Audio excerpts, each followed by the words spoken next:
Oi, Ditters! Bem-vindo a mais um episódio do Digitalks. Meu nome é Bruna, sou Social Media Analyst e hoje vamos falar sobre a importância da copywriting para as estratégias de marketing. Nesse bate-papo, vamos passar algumas informações mais detalhadas sobre o assunto e quem vai participar com a gente é a Manu. Vou chamar ela para se apresentar. Oi, Manu, tudo bem? Olá, Bruninha. Olá, Ditters. Então, hoje é o dia para a gente falar um pouquinho mais sobre a copy, a tão famosa copy, Bruna. Legal, Manu. Você quer se apresentar um pouquinho, falar um pouquinho do que você faz, quem é você? Ok. Então, Bru, eu sou copywriter sênior aí há bastante tempo já na estrada, bastante cursos e tudo mais. Eu sou uma jornalista bem curiosa que pensou em mudar para copy. E é realmente um campo muito vasto de estudo. Então, eu sou copywriter e estrategista aqui na DIT e tenho uma experiência muito ampla com copy aí em várias empresas de vários setores. Show, Manu! Então, para a gente começar esse bate-papo, explica para a gente o que um copywriter faz. Qual a importância de ter um copywriter nas empresas ou até mesmo nas agências? Beleza, Bruna. Pessoal, fica assim, ó, que fique muito claro para vocês, tá? O copywriter é o profissional responsável por criar copies, tá? Então é o dever do copy redigir textos assim que sejam responsáveis por conduzir o futuro cliente pela jornada de compra. Ou seja, ele vai guiar, né? Então existem contratos específicos nos quais ele dá conta apenas de anúncios ou de uma carta de vendas, por exemplo, tá? Outras vezes fica a critério elaborar textos para diversificadas estratégias, né?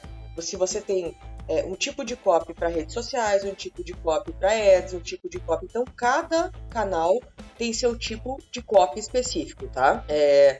Quando você abre um site, por exemplo, você pensa assim, quem é a pessoa que escreve o conteúdo das páginas de um site, né?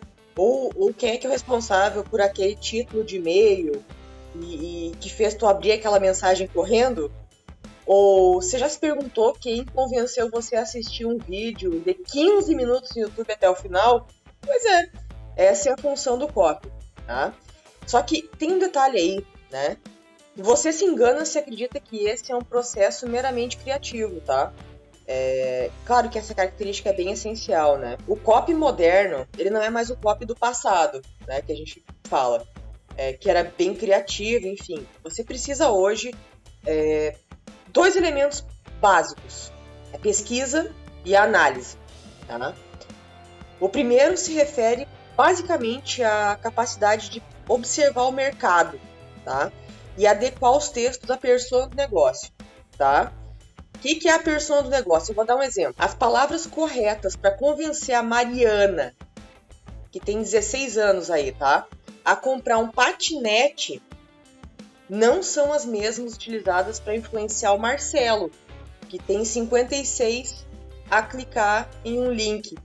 Então pensa bem, existem milhares de variáveis possíveis para escrever para um público específico, tá? Então, por isso que é preciso saber realizar e interpretar uma pesquisa de mercado.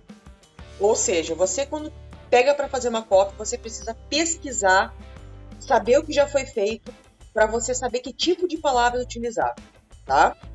Então, a parte analítica, ela é bem relacionada à utilização e compreensão de métricas valiosas, tá? Ou seja, é bem comum que a gente, tipo assim, para a gente analisar uma copy, a gente tem aí um teste AB, tá?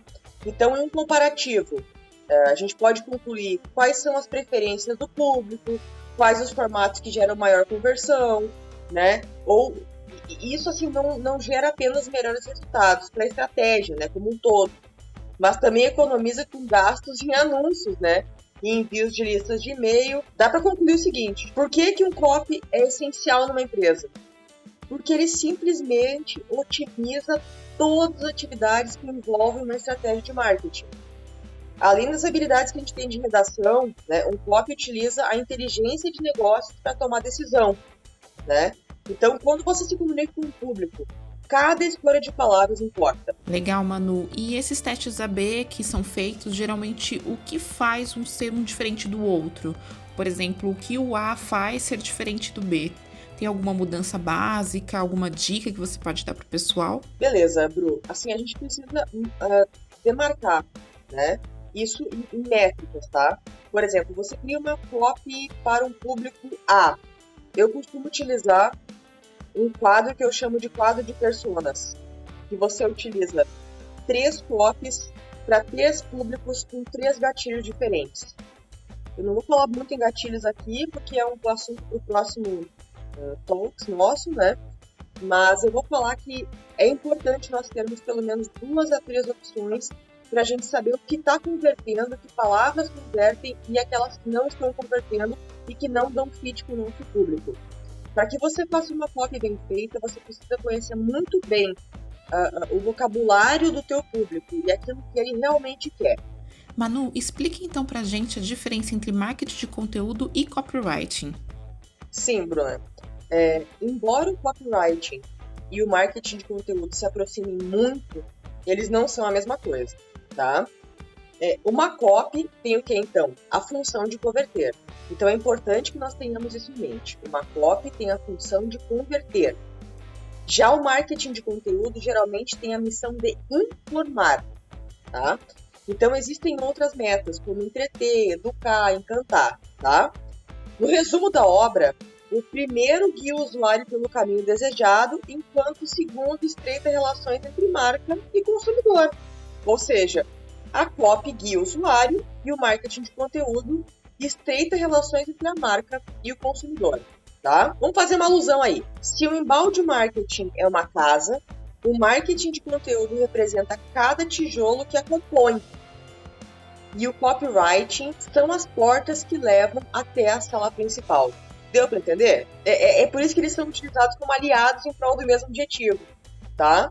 Manu, dá umas boas dicas de copy pra gente fazer essas conversões. Ok, Bruna. As dicas são imensas e variadas, tá? Mas é importante que todos que estão aí escutando saibam.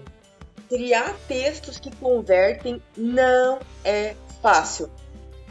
Primeiro porque, como eu falei antes, 90% do trabalho é de pesquisa e análise. 10% somente é de criatividade. Ou seja, você precisa pesquisar muito, entender muito bem o que você quer. Não é você simplesmente chegar e colocar um textinho, um call to action lá e achar que vai converter. Você precisa medir isso, tá? Não pense que os velhos chavões com os quais a gente está acostumado vão resolver os problemas, tá? Embora ainda hoje a gente veja muito, ligue já, clique aqui, um bom trabalho de copy vai muito além do mero achismo, tá? Então, assim, eu tô pensando aqui em alguns exemplos para passar para vocês, tá? O primeiro é entender o problema. Essa é a chave. Para criar uma boa copy, é preciso entender o problema da sua persona, tá? Que é aquilo que nós falamos antes. Quem é a persona? É o público para o qual nós queremos nos dirigir e fazer com que ele converta. Para isso, você precisa pensar como ela, entender suas dores e focar na resolução daquelas dores. É importante lembrar que muitas vezes o consumidor sequer identificou a necessidade da compra, ou seja, ele nem sabe que ele quer comprar. Por isso que vale a pena, às vezes, recorrer ao diferencial do produto que você tem. Quais são suas vantagens? Ele é mais útil? Ele é mais barato? Proporciona melhores experiências? Então, ao casar o problema e a solução, você certamente vai ser capaz de elaborar copies que dialoguem diretamente com o público-alvo, ou seja, a tua persona. A segunda dica importante é desperte emoção. Antigamente, a neurociência pensava que a decisão de compra era um processo racional. No entanto, a verdade é que ela está associada muito mais às emoções do que qualquer outra coisa. As pessoas compram pela experiência. Para textos que convertem, o ideal é utilizar a empatia. Vamos trazer alguns exemplos. A Coca-Cola associa o quê? A sua marca a bons momentos em família, não é? Aquele Papai Noel, aquela coisa de Natal, lembra? Já a Red Bull liga a sua marca à adrenalina dos esportes radicais. Então as pessoas têm aquela experiência do esporte. O Google reflete a praticidade e a agilidade no dia a dia. Então as sensações e sentimentos são ótimos meios para convencer o consumidor sobre a necessidade de dar o próximo passo, ou seja, ele não sabe o que ele quer comprar, mas você tá ali para tentar fazer com que ele converta. Terceira dica, fale do produto no momento certo. Um erro muito comum cometido por copywriters, assim, esses que estão iniciando, né, é falar do produto em cada linha redigida. Entenda, eu não estou dizendo que você não pode falar sobre o produto, é apenas que você deve citá-lo quando for necessário. E também não falo apenas no momento da venda. Você tem que levar em conta o objetivo de cada peça individualmente. Vamos lá.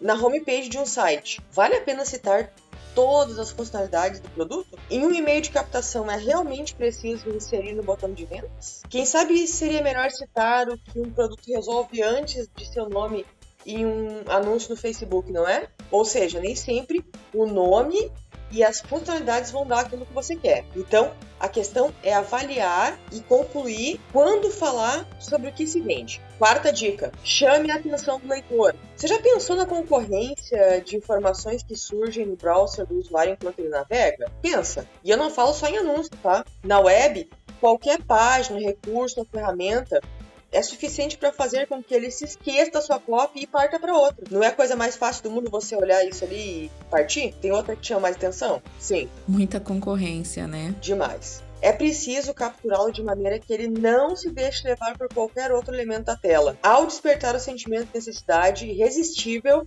você terá criado a copy perfeita. Como eu falei antes, a quinta dica é: conheça sua persona.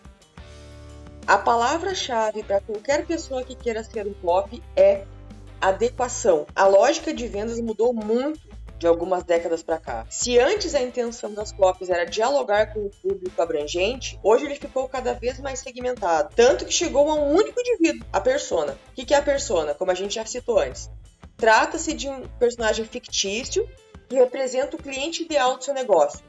Pode ter 1, 2, 3, 4 personas. Então, ao adaptar os textos às características únicas de cada pessoa, as chances de conversão aumentam significativamente. Sexta dica, use verbos de ação. Os verbos de ação são utilizados para conduzir usuários de internet para a ação desejada. Sem eles, não existe estratégia que dê certo. Então imagine para o leitor de uma página de recolhimento de leads cuja função é distribuir um infográfico. A ideia aqui é simples.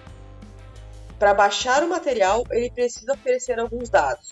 No entanto, você precisa indicar a ele a atitude esperada. Todo copy complementa uma chamada para ação. Nesse exemplo que eu passei, então, a chamada deve indicar como o botão de download com o verbo como baixe aqui, faça download ou acesse o arquivo. A escolha do CTA é uma das atividades mais competentes ao copywriter. Sétima dica, use números e pesquisas. As pessoas tendem a confiar em números, pesquisas e estudos. Eu posso dizer para vocês que o marketing de conteúdo é uma maravilha, que traz resultados permanentes a qualquer tipo de negócio e que é aconselhável para todos os tamanhos de empresas. Ok, mas nada disso se compara a dizer que, de acordo com a pesquisa Content Trends de 2018, o marketing de conteúdo gera 2,6 vezes mais de visitas e 3,7 vezes mais de leads. Então, os números e pesquisas trazem credibilidade à copy, não é mesmo? Então, se a sua estratégia é convencer,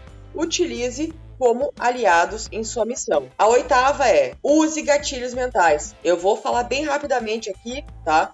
Porque tem muitos e esse é papo para uma outra história. O uso dos gatilhos mentais é uma técnica voltada à conversão rápida, ou seja, os gatilhos têm como principal função convencer o consumidor a realizar uma ação em poucas palavras. Então, existem vários tipos de gatilhos voltados a diferentes objetivos, tá? Eu não vou trazer aqui, mas eu vou trazer brevemente. Urgência, corra, é só até amanhã. Conexão, problemas para cuidar do jardim?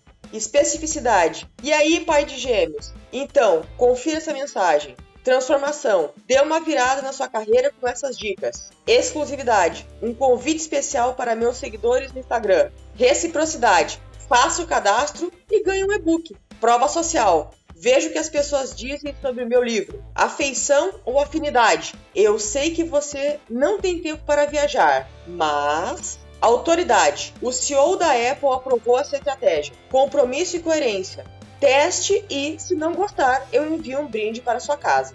Um ótimo, escassez.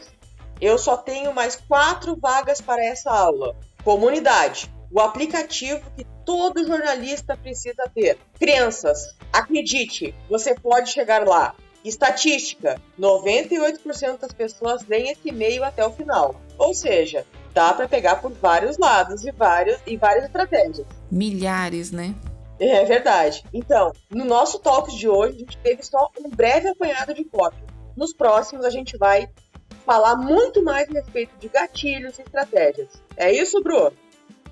Exatamente, Manu. A gente consegue aprofundar muito mais nesse assunto. Manu, até dos exemplos que você deu, esses tempos eu fui impactada por um post que eu achei super interessante, que era de uma pessoa que teve uma demora na Amazon de entrega de um box de livros do Sherlock Holmes. E a forma como eles responderam, que o pessoal da Amazon, né, escreveu esse e-mail, foi muito interessante, porque ele pegou como se fosse o personagem, o próprio Sherlock Holmes, e transformou isso em uma copy de um e-mail, e ele gerou aquela coisa de aproximação de marca com o cliente, e eu achei incrível. É verdade. Quanto mais você trazer essa pessoa para... Se ela pegou ali um box de Sherlock Holmes, né, de Sir Arthur Conan Doyle, né, e você pegou aquele box ali, gosta daquele conteúdo, você vai amar receber uma mensagem de Sherlock Holmes, né? Exatamente, exatamente. Achei super interessante que gerou aquela identificação e aquela sensação de que tá demorando muito pra chegar, deu até uma amenizada, sabe? Não só ameniza, mas resolve, né, amiga? Exatamente, exatamente. Achei super interessante. Muito legal, Manu. Muito aprendizado nesse bate-papo. A gente vai encerrar por aqui, mas antes eu deixo um recado para vocês seguirem a DIT nas redes sociais. É só buscar por DIT Performance. Vou deixar tudo na descrição, mas é esse mesmo nome para Instagram, YouTube, TikTok, LinkedIn, Facebook. Todas as redes sociais estão como DIT Performance. Temos também um blog com muito conteúdo sobre marketing digital. Convido a darem uma passada por lá. Vou também deixar aqui o link na descrição. Eu espero muito que vocês tenham gostado. Logo eu e a Manu voltamos para a gente bater mais um papo sobre copy, dicas, até mesmo sobre os gatilhos mentais. Então aguardem. Eu espero muito que vocês tenham gostado. Até a próxima. E vou deixar agora para a Manu encerrar também, dar um tchauzinho para vocês.